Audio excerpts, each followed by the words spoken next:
Wheatstone bridge आपके examination point of view से बहुत इंपॉर्टेंट है। यहाँ से काफी न्यूमेरिकल आते हैं और डेरिवेशन भी आते हैं। तो आइए बेटा इस वीडियो में देखते हैं व्हीटस्टोन ब्रिज की डेरिवेशन और बताऊंगा तुम्हें वो गलतियां जो बच्चे एग्जाम में अक्सर करते हैं। So without wasting any time let's start. तो बेटा व्हीटस्टोन ब्रिज क्या है? This is a Wheatstone bridge. कैसे बनाया? बड़ा सिंपल सा है।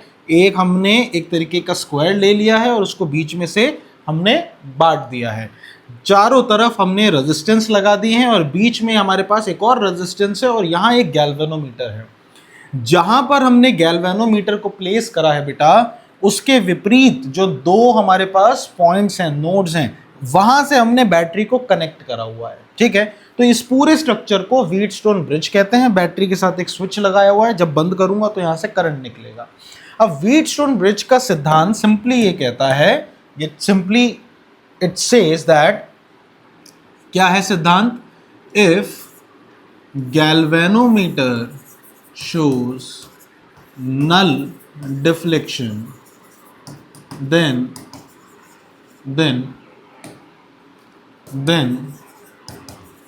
the ratio of R1 बटे R2 must be equals to R3 बटे R4, जिसका मतलब we can simply remove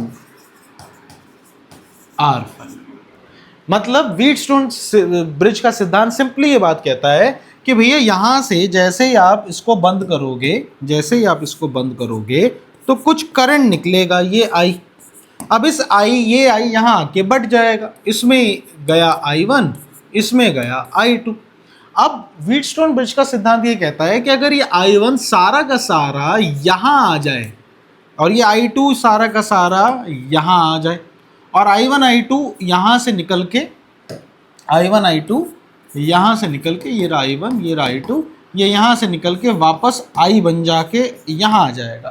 तो गैल्वेनोमीटर क्या करता है? ये करंट को डिटेक्ट करता है।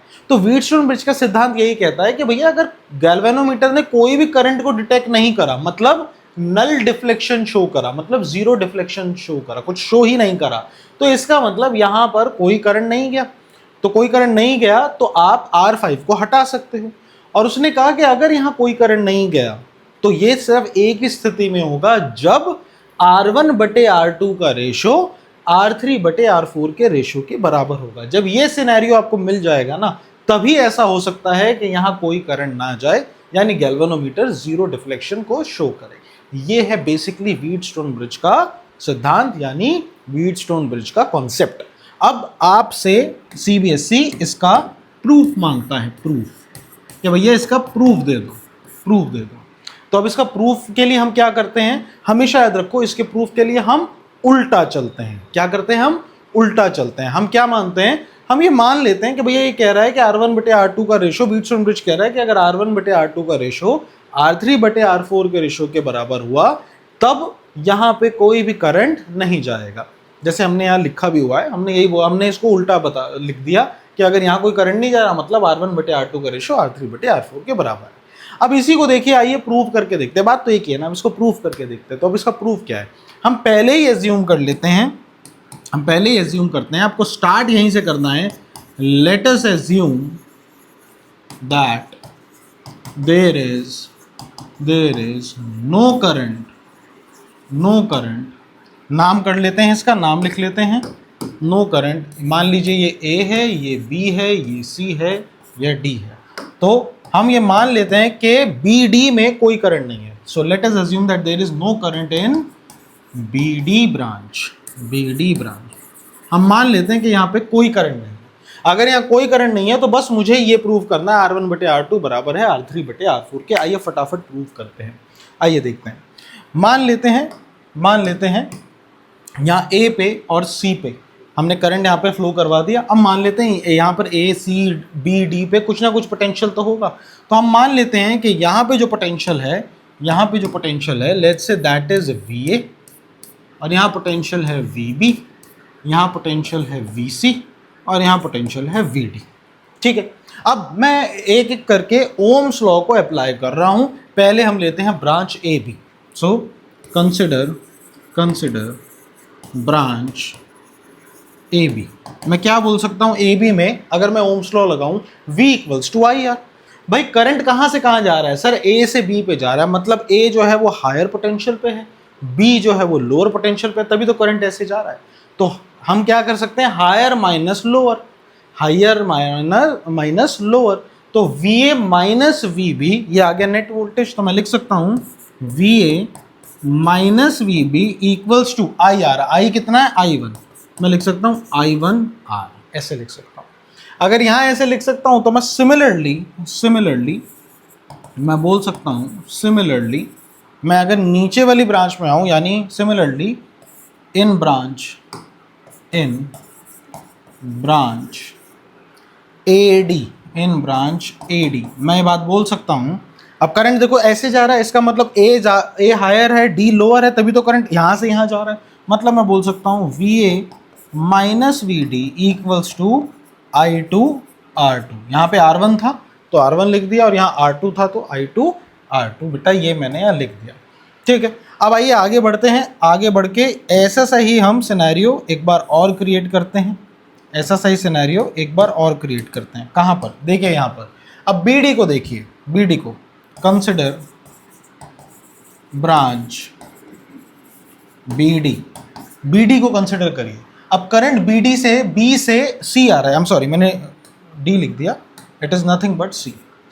अब आप बी सी को देखिए, बी सी में आप देखिए कि करंट बी से सी पे आ रहा है, तो बी से सी पे आ रहा है मतलब ये हायर पोटेंशियल पे, ये लोअर पोटेंशियल। इसका मतलब मैं लिख सकता हूँ V B minus V C equals to I one R three, and similarly मैं लिख सकता हूँ V D minus V C equals to I two R four.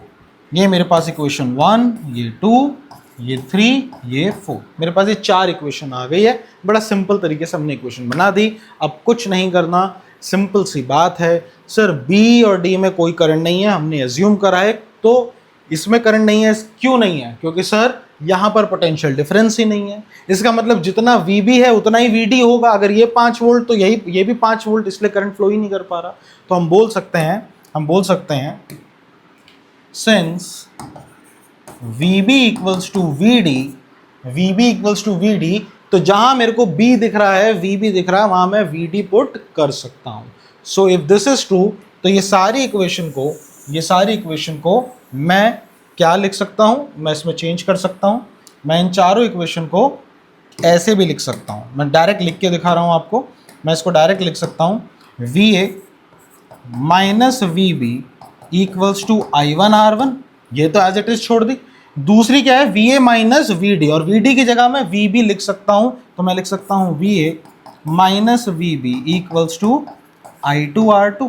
Similarly ये हो गई फर्स्ट, ये हो गई सेकंड। सिमिलरली मैं बोल सकता हूं VB minus VC equals to I1 R3, and similarly VD minus VC, VD की जगह मैं फिर से VB लिख रहा हूं, VB minus VC equals to I2 R4। This is equation 3, this is equation 4।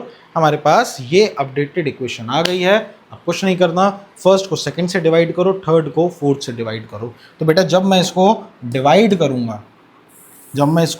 करूँगा तो ध्यान से देखिए, VA माइनस VB कट जाएगा, ये कट जाएगा। ठीक है, मैं आगे इसलिए नहीं करके दिखा रहा, फिर से लिखूंगा टाइम जाएगा, मैं यहीं पे बता रहा हूँ। तो ये 1 हो जाएगा, और इसको भी काट सकते हैं, तो ये भी 1 हो जाएगा। तो आपको दोनों तरफ यहाँ पे मिला 1 इक्वल्स टू I1 R1 बटे I2 R2, और यहाँ भी मिला 1 इक्वल्स टू I3 R3 और I2 R4।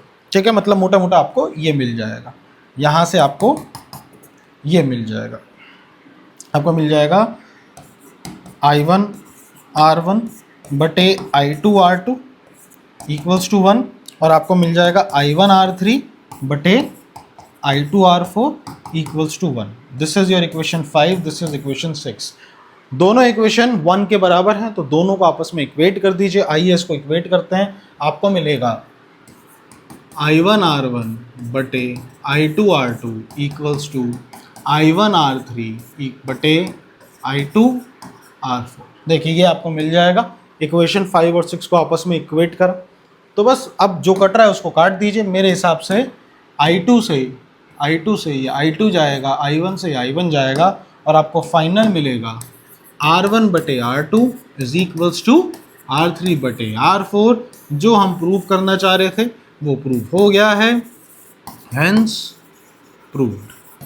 बढ़िया से व्हीटस्टोन ब्रिज हमने प्रूव कर दिया है। कुछ बेसिक गलतियों का ध्यान रखिएगा, ये तो सिंपल डेरिवेशन है। आई होप आपको ये डेरिवेशन समझ आई होगी। पूरी की पूरी व्हीटस्टोन ब्रिज की डेरिवेशन हमने फटाफट करके दिखाई है। अब गलतियां बच्चा ये करता है कि जब वो न्यूमेरिकल्स अटेम्प्ट करता है, तुम्हारे भी एग्जाम आने वाले होंगे, उसमें न्यूमेरिकल आ रहे होंगे, तो क्या होता है कि कभी कभार ये जो गैल्वेनोमीटर होता है ना, ये बी और डी के बीच में ना कनेक्ट करके ए और सी के बीच में कनेक्ट कर देता है। मतलब जहां बैटरी कनेक्टेड है ये वहीं कनेक्ट होता है।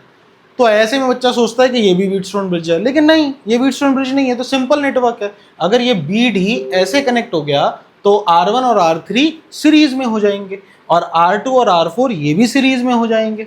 और यहाँ जो बीच में है, जो R5 बीच में आएगा, वो R5 plus R1 R3 plus R2 R4 तीनों का कॉम्बिनेशन पैरेलल में आ जाएगा। तो ये तो सिंपली सॉल्व हो जाएगा, इसमें आपको कोई दिक्कत नहीं आएगी। तो इस चीज़ का ध्यान रखिएगा। मिलते हैं अगली वीडियो में, लेके आएंगे एक और अगली डेरिवेशन। तब तक पढ़ाई करते रहो। Bye bye.